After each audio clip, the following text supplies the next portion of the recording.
नमस्कार, मैं हूं आपके साथ उमा पाल और आप देख रहे हैं स्टार न्यूज प्लस। आइए अब रुक करते हैं आज की खबरों की ओर। तब तक बने रहे स्टार न्यूज प्लस पर मेरे साथ।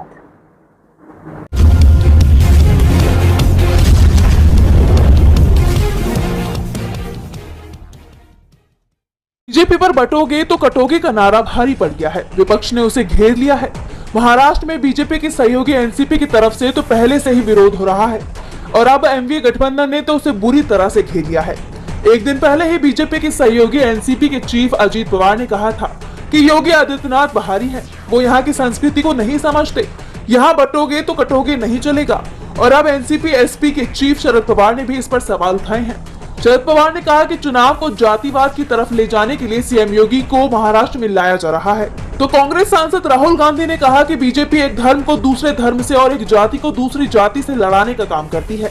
शिवसेना यूबीटी प्रमुख उद्धव ठाकरे ने योगी के साथ मोदी और शाह को भी अपने निशाने पर ले लिया है। उद्धव ने कहा कि आज महाराष्ट्र में जहां भी जाएं, लगभग सभी राजनीतिक दलों के पोस्टरों पर बाला साहेब ठाकरे की तस्वीर दिखती है, लेकिन शायद बीजेपी के पोस्टरों पर नरेंद्र मोदी या अमित शाह की तस्वीर नहीं दिखेगी, क्योंकि उनकी तस्वीर हार की गारंटी है। दूसरी तरफ आज पीएम मोदी भी महाराष्ट्र के दौरे पर थे, जहां उन्होंने केंद्र की योजनाओं को गिनाते हुए कांग्रेस पर हमला बोला। पीएम ने कहा कि इन दिनों हिमाचल, तेलंगाना और कर्नाटक जैसे राज्य कांग्रेस के एटीएम बने हुए हैं। लोग बता रहे हैं कि इन दिनों महाराष्ट्र में चुनाव के नाम पर कर्नाटक में वसूली डबल हो गई है। चुनाव महाराष्ट्र में है और वसूली कर्नाटक एवं तेलंगाना में डबल हो गई है। वैसे पीएम मोदी की रैलियों में इस बार बीजेपी के कार्यकर्ताओं के अंदर ही उत्साह नहीं दिखाई दे रहा है। सबसे बड़ी बात तो ये कि बीजेपी अभी तक इस बात का ऐलान नहीं कर पाई है कि अगर उसके गठबंधन की सरकार बन गई तो सीएम किस दल का होगा।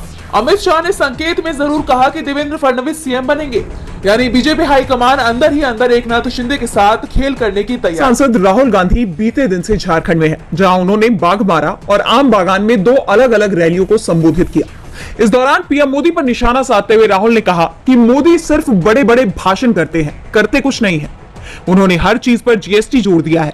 टैक्स का पूरा ढांचा देश के गरीब लोगों से पैसा लेने का तरीका है। राहुल ने कहा कि एक बार मैंने देखा कि नरेंद्र मोदी तार के पीछे खड़े गरीब बच्चों से झिझक कर मिल रहे थे। हिंदुस्तान के प्रधानमंत्री गरीबों, किसानों, दलितों, पिछड़ों, आदिवासियों के पास जाते ही नहीं है। वो कभी किसी गरीब के यहां शादी में नहीं गए, लेकिन अंबानी की शादी में चले गए। इससे पता चलता है कि वो आपके नहीं है, वो उनके हैं। बीजेपी आरएसएस पर आरोप लगाते हुए कांग्रेस सांसद ने आगे कहा, नरेंद्र मोदी जी और बीजेपी के लोग, आरएसएस के लोग हिंदुस्तान को बांटते हैं, एक धर्म को दूसरे धर्म से लड़ाते हैं, एक जात को दूसरी जात से लड़ाते हैं, एक भाषा को दूसरी भाषा से लड़ाते हैं। राहुल ने बीजेपी पर बांटने का आरोप लगाया। वहीं हेमंत सोरेन ने झारखंड के लोगों का हक छीनने का आरोप लगाया। पोटका की जनता को संबोधित करते हुए सोरेन ने कहा कि बीजेपी हमेशा आदिवासियों का तिरस्कार करते आई है। बीजेपी ने सारी की सारी केंद्रीय संस्थाएं अपने मुट्ठी में कर रखी है, जहां से निष्पक्षता की बात सोचना भी बेमानी है। सभाओं के इस दौर में हेमंत सोरेन और राहुल गांधी की मुलाकात की तस्वीर भी सामने आई है। दोनों नेताओं ने पीएम मोदी पर, बीजेपी पर करारा हमला बोला। तो जेएमएम विधायक कल्पना सोरेन ने बीजेपी के स्टार प्रचारक और यूपी के सीएम योगी पर निशाना साधते हुए कहा कि झारखंड में बीजेपी का फर्जी बुलडोजर नहीं, इंडिया गठबंधन के विकास की गाड़ी दौड़ेगी। बहरहाल अब झारखंड में किसकी गाड़ी दौड़ेगी, इसका फैसला जनता को करना है। हाल ही में कांग्रेस पर चुनावी वादों को लेकर निशाना साधा था। पीएम के बयान पर बीजेपी और कांग्रेस सामने सामने आ गए, जिसके चलते दोनों में जुबानी जंग देखने को मिल रही है। विपक्ष लगातार हमलावर दिखाई दे रहा है। इसी क्रम में कांग्रेस ने एक बार फिर हमला बोला है। दरअसल कांग्रेस अध्यक्ष मल्लिकार्जुन खड़गे ने महाराष्ट्र के नागपुर में प्रेस कॉन्फ्रेंस की। इस दौरान खड़गे ने बीजेपी के वादों को झूठा बताते हुए करारा हमला बोला। खड़गे ने कहा कि नरेंद्र मोदी सिर्फ झूठ बोलते हैं। उन्होंने कहा हर साल 2 करोड़ नौकरियां देंगे, विदेशों से काला धन लाएंगे, सबके खाते में 15-15 लाख आएगा, नोटबंदी से काला धन मिटेगा, लेकिन ऐसा कुछ भी नहीं हुआ। नरेंद्र मोदी अपने इन वादों को पूरा नहीं कर पाए। इसके आगे खड़गे ने पीएम मोदी पर आरोप लगाते हुए कहा कि नरेंद्र मोदी झूठ बोलकर हर जगह भ्रम फैलाने का काम करते हैं। जब कांग्रेस अपनी योजनाओं से लोगों को फायदा पहुंचाती है तो वो पहले उसकी बुराई करते हैं, फिर हमारी योजनाओं की ही नकल करने लगते हैं। जब राहुल गांधी जी संविधान बचाने की बात करते हैं तो नरेंद्र मोदी और उनके लोग उनके खिलाफ बोलने लगते हैं उन्होंने आगे कहा कि बीजेपी के लोग कभी कहते हैं कि हम संविधान की लाल किताब दिखाकर अर्बन नक्सल को प्रमोट कर रहे हैं, तो कभी कहते हैं कि संविधान की किताब में खाली पन्ने हैं। ये लोग छोटी बातों को उछाल कर मुद्दा बनाते हैं और देश की असल समस्याओं पर ध्यान नहीं देते। में वक्फ बिल पर बनी जेपीसी की बैठक हुई। जेपीसी अध्यक्ष जगदम्बिका प्रसाद पाल ने बताया कि 14 नवंबर तक 5 शहरों गुवाहाटी, भुवनेश्वर, कोलकाता, पटना और लखनऊ में विधेयक पर लोगों की राय लेने के लिए बैठक की जा रही है। पहली बैठक गुवाहाटी में हुई, जिसमें असम सरकार, राज्य वक्फ बोर्ड, राज्य अल्पसंख्यक आयोग, उच्च न्यायालय के वकील और अन्य हितधारकों से चर्चा की गई। लेकिन जेपीसी की ये बैठक विवाद में फंसती दिख रही है। आप सांसद और जेपीसी के सदस्य संजय सिंह ने इस बैठक में सवाल उठाए हैं। उन्होंने कहा कि ऐसा पहली बार हो रहा है जब सभी विपक्षी दलों ने जेपीसी दौरे का बहिष्कार किया। इसके बावजूद ये हो रहा है। विपक्ष अगर बैठक में नहीं जाता है तो कोरम अधूरा रह जाता है। ये जेपीसी एक ड्रामा है। जेपीसी सिर्फ मुद्दों से ध्यान भटकाने का एक जरिया था। असलियत में मोदी सरकार जेपीसी में कोई चर्चा नहीं चाहती। प्रधानमंत्री नरेंद्र मोदी और केंद्रीय गृह मंत्री अमित शाह क्या कहते हैं, इससे कोई फर्क नहीं पड़ता। ये लोग भारत ही नहीं पूरी दुनिया में सबसे बड़े झूठे हैं।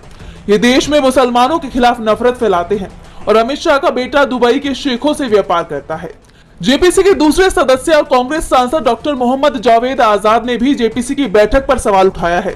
उन्होंने पीएम मोदी पर निशाना साधते हुए कहा कि पहले तो पीएम मोदी ने दबाव में आकर जेपीसी का गठन किया, उसमें भी मनमानी और जल्दबाजी से काम कर रही हैं। उन्होंने दावा किया कि जेपीसी की बैठकों के दौरान ऐसे कई लोगों की गवाही दर्ज कर रहे हैं जिनकी वक्फ मुद्दे में कोई भूमिका ही नहीं। जाति जनगणना शुरू हो गई है। कांग्रेस महासचिव जयराम रमेश ने इसकी जानकारी देते हुए बताया कि इसके लिए अगले कुछ हफ्तों में 80,000 गणनाकर्ता घर घर जाएंगे और 33 जिलों के 1 करोड़ 17 लाख से ज्यादा घरों को कवर करेंगे। साल 1931 के बाद से यह पहला मौका है जब तेलंगाना में सरकार जाति आधारित सर्वेक्षण करवा रही है। मोदी सरकार हमेशा से जाति जनगणना के खिलाफ रही है, लेकिन विपक्ष लगातार इसकी मांग कर रहा है। कांग्रेस हर चुनाव अभियान में जनता से जाति जनगणना करवाने का वादा कर रही है। तेलंगाना में कांग्रेस की ही सरकार है। ऐसे में पार्टी ने तेलंगाना से अपने चुनावी वादों को पूरा करने की शुरुआत भी कर दी है। लेकिन तेलंगाना सरकार का यह फैसला मोदी सरकार के लिए बड़ी चुनौती बन सकता है। इसे लेकर कांग्रेस सांसद राहुल गांधी ने भी अपने सोशल मीडिया हैंडल एक्स पर ट्वीट करते हुए पीएम मोदी को अहम संदेश दिया है। उन्होंने लिखा कि मोदी जी, आज से तेलंगाना में जातिगत गिनती शुरू हो गई है। इससे मिलने वाले डेटा का इस्तेमाल हम प्रदेश के हर वर्ग के विकास के लिए नीतियां बनाने में करेंगे। जल्द ही यह महाराष्ट्र में भी होगा। सबको पता है कि भाजपा देश में एक व्यापक जाति जनगणना नहीं करवाना चाहती है। मैं मोदी से साफ कहना चाहता हूं, आप देश भर में जातिगत जनगणना को रोक नहीं सकते। हम इसी संसद में जातिगत जनगणना को पास करके दिखाएंगे और आरक्षण पर से 50% की दीवार को तोड़ देंगे। आपको बता दें कि इससे पहले बिहार में जब महागठबंधन की सरकार थी तो वहां भी जाति जनगणना कराई गई थी और बिहार के बाद अब तेलंगाना दूसरा ऐसा राज्य है जहां ये काम हो रहा है। जाति जनगणना का मुद्दा पहले से ही बीजेपी की परेशानी का कारण बना हुआ है, क्योंकि इंडिया गठबंधन ने इसके समर्थन में पूरे देश में अभियान छेड़ रखा है। कनाडा के संबंधों में तनाव लगातार बढ़ता जा रहा है। इस बीच कनाडा सरकार का एक और बड़ा फैसला सामने आया है। कनाडा ने स्टूडेंट डायरेक्ट स्ट्रीम वीजा योजना समाप्त कर दिया। इसकी जानकारी देते हुए कनाडा सरकार ने बयान जारी किया कि यह फैसला छात्रों की सुरक्षा बढ़ाने और समान अवसर देने के लिए लाया गया है।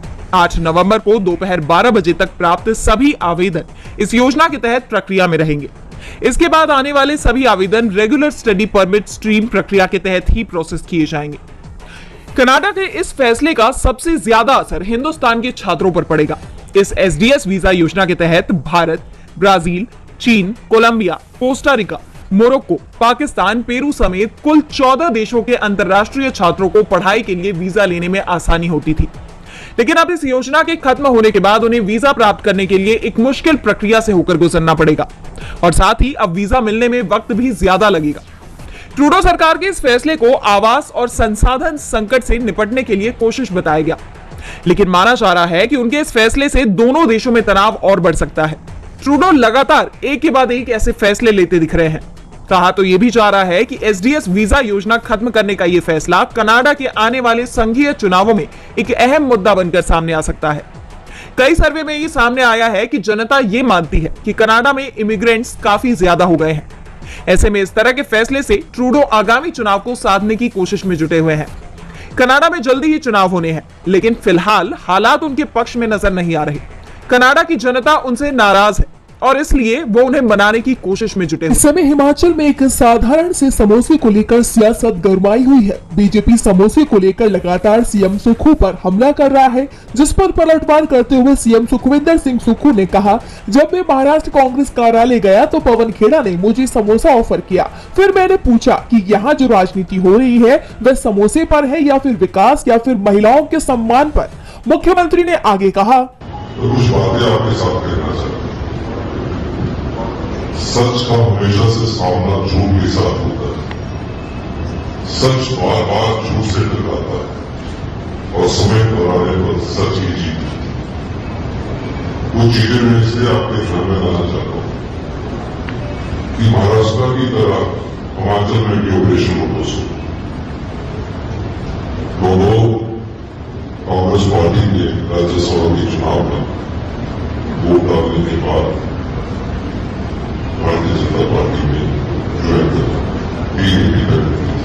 बता दें कि एक दिन पहले भी मुख्यमंत्री ने समोसे पर बीजेपी नेताओं के द्वारा की जा रही राजनीति को बचकाना बताते हुए कहा था, पिछले विधानसभा चुनाव में 40 सीटें जीतने के बाद से ही बीजेपी राज्य में कांग्रेस सरकार के खिलाफ बदनामी का अभियान चला रही है। जांच अधिकारियों के दुर्व्यवहार के बारे में की थी, लेकिन मीडिया ने सीआईडी जांच को समोसे में बदल दिया। इसी के साथ सीएम सुक्खू ने बीजेपी पर उनकी सरकार को गिराने के लिए अभियान चलाने का आरोप भी लगाया, क्योंकि उनकी सरकार को गिराने के लिए ऑपरेशन